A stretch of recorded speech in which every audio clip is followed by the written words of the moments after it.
When we say pay attention, what exactly are we supposed to be paying attention with?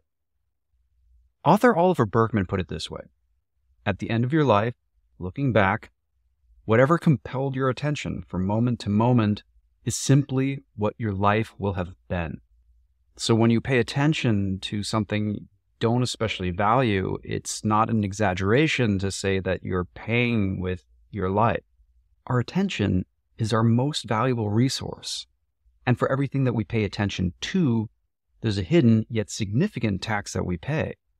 In this video, I will reveal this hidden tax and introduce a technique that'll help you protect your attention and help you stay focused all day long. Let's dive in. It all begins by paying attention to what we're paying attention to. And a simple way to do this is by writing things down. Now you can do this digitally, but I prefer to do it in my paper notebook because it shields me from online distractions. Writing things down helps us declutter our mind and see our thoughts clearly when they're captured on paper. It can also be a powerful way to become aware of and process our emotions. I name my thoughts and feelings through a technique called rapid logging. If you want to learn more about rapid logging, we'll include some links below. In short, rapid logging combines the structure of a bulleted list with the flexibility of a journal. It makes it very simple to capture and organize not only things that you have to do, but also your thoughts and feelings in general with minimal effort. The question I often get is, when exactly does one rapid log? My answer used to be, whenever feels right. Write things down whenever you want to. And though this approach can work really well in general, that answer also felt kind of incomplete.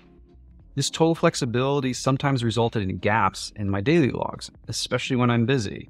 The more gaps I have in my record, the less helpful my records become. It wasn't until I was introduced to another technique by the brilliant Anne-LAURE Le-CUNFF, link below, that I finally found the missing piece: interstitial journaling. Interstitial journaling was introduced by Tony Stubblebine. His idea was familiar. Rather than tracking your work with a to-do list, why not track it with a journal? His solution is different from rapid logging, however, and it complements it beautifully. The term interstitial comes from the word interstice, which means a small gap. So journaling in a small gap. What gap? The gap where a lot of our attention goes missing. The gap between actions. Remember that hidden tax that I mentioned earlier? This is it. Our attention doesn't function like a switch. Instead, every time we switch context from one thing to another, some of our attention remains with the last thing. And the more we switch context, the less attention we bring to whatever is next.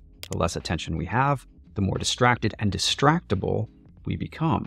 Studies have shown the dramatic impact context switching has not only on the quality of our attention, but the quality of our life.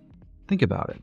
The less attention we have, the less present we are, the more mistakes we make, the more overwhelmed, stressed, and anxious we become. Interstitial journaling can minimize the impact of context switching by introducing a small protocol. Rather than randomly journaling or waiting until the end of the day, interstitial journaling encourages us to write down the following every time we complete what we're doing, take a break, or have to move on to whatever is next. In short, every time we have to switch context. 1. Write down the time. 2. Write down a few thoughts about what you just worked on. And 3. Write down a few thoughts about what you have to work on next. That's it. That's really all there is to it. Now, I tried this a few years ago, and though it was somewhat helpful, I forgot about it. It wasn't until I recently paired the protocol of interstitial journaling with the syntax and intention of rapid logging that it transformed the way that I keep myself composed throughout the day. Now, let me show you how I combine these two techniques into what I call daily logging. It all comes together in my daily log. First, I add today's date, then I'll review the past few days and see if anything needs to get done today. If so, I'll add that action to my list, followed by anything else I need to do today. Then I will prioritize these tasks. With my daily action plan in place, now I can start daily logging. So the last thing I did was go for a run and then meditate in the park. I had to cut that meditation short because I was running out of time. And I felt stressed because of the time pressure. So one thing I can do about that is set an alarm for 7 a.m. so I can relieve some of that stress tomorrow. Now I look for the top priority from the list above and get to work. I'll just add the number so I don't have to rewrite it. I'm lazy like that. Now, once I'm done, I'll go through my list above, cross things off, add a timestamp, cross this item off, and quickly rapid log any thoughts that I had about this last task, action, or event, along with any other things that are top of mind. Once I'm all caught up, I can slow down and think about what really matters now. Despite having a carefully crafted action plan at the beginning of the day, something often comes up throughout the day that feels more urgent. If I'm not careful, I can react, spending much of my time trying to put out little fires while my action plan goes up in flames. This is how we can enter a reactive hamster wheel, putting out fire after fire after fire after fire. By introducing daily logging into my practice, I regularly pause, step back, and collect my thoughts before choosing what to work on next. This has proven tremendously helpful in preventing me from switching on my productivity autopilot and stepping right back on that hamster wheel, where I keep on putting out fire after fire after fire. The trick here is not to list the next 5 things that I have to do, but rather just write down the one small action that matters most now. The only exception is if it doesn't feel that small, if this action is kind of pretty heavy. So I'll take this opportunity to break that apart into subtasks to make sure that I'm making consistent progress. One study suggested that it can take up to 23 minutes to refocus when we're interrupted. Now think about how many times you intentionally interrupt yourself throughout the day simply to work on other things, to move on. Daily logging makes this transition easier in 3 meaningful ways. Instead of relying on your memory, you can quickly offload thoughts and ideas as you work so they don't keep distracting you. Then, when you're ready to shift context, you can offload your thoughts about this last thing that you worked on while it's still top of mind. This not only frees up mental resources to better focus on whatever's next, it also creates the conditions for a Hemingway effect. Legend has it that author Ernest Hemingway would intentionally finish his day of writing in the middle of an idea. It was a strategy that allowed him to quickly pick up wherever he left off the next day. Similarly, rapid logging just a few notes at the end of an action can help us quickly re-enter that headspace should we need to revisit it later.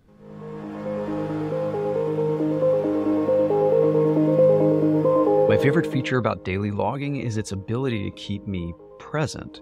Now, if that term seems woo, I assure you it's not. Being present can be the most productive thing we can do, the most powerful state we can cultivate, because the only time we have to build, to change, to apologize, to love, or begin is only always now. The problem is that now is rarely a good time.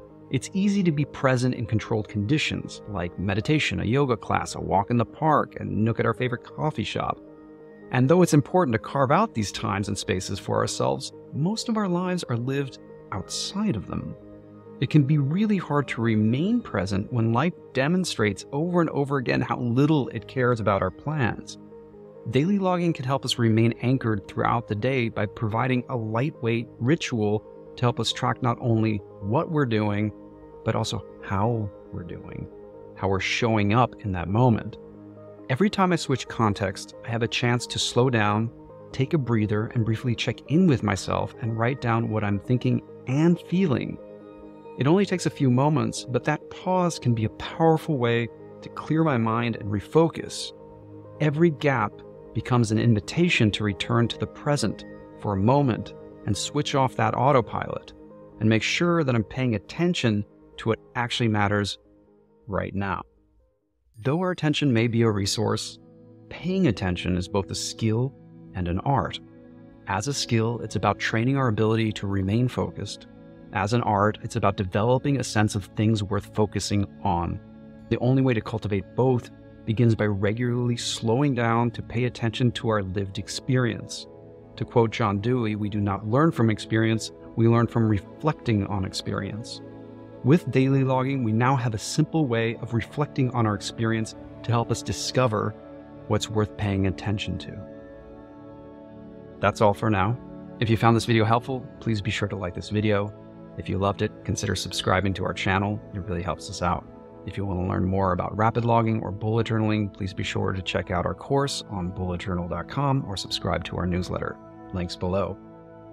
Thank you for your time. Happy bullet journaling, and I'll see you in the next one.